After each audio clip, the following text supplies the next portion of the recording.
John 2. On the third day, a wedding took place at Cana in Galilee. Jesus' mother was there, and Jesus and his disciples had also been invited to the wedding. When the wine was gone, Jesus' mother said to him, "They have no more wine."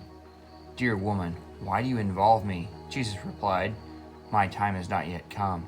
His mother said to the servants, "Do whatever he tells you." Nearby stood six stone water jars, the kind used for the Jews for ceremonial washing, each holding from 20 to 30 gallons. Jesus said to his servants, "Fill the jars with water." So they filled them to the brim. Then he told them, "Now draw some out and take it to the master of the banquet." They did so, and the master of the banquet tasted the water that had been turned into wine. He did not realize where it had come from, though the servants who had drawn the water knew. Then he called the bridegroom aside and said, "Everyone brings out the choice wine first, and then the cheaper wine after the guests have had too much to drink. But you have saved the best till now." This, the first of his miraculous signs, Jesus performed at Cana in Galilee. He thus revealed his glory, and his disciples put their faith in him. After this, he went down to Capernaum with his mother and brothers and his disciples.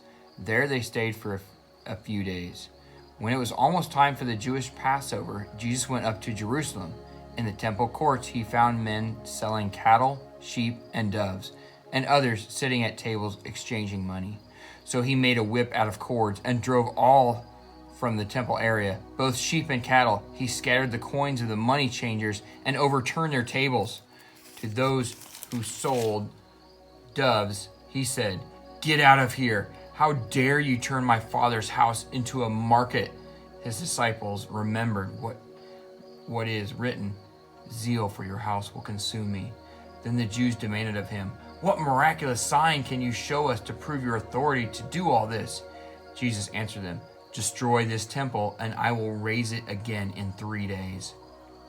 The Jews replied, "It has taken 46 years to build this temple, and you are going to raise it in 3 days?" But the temple he had spoken of was his body.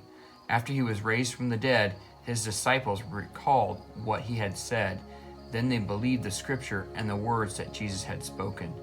Now while he was in Jerusalem at the Passover feast, many people saw the miraculous signs he was doing and believed in his name. But Jesus would not entrust himself to them, for he knew all men. He did not need man's testimony about man, for he knew what was in a man.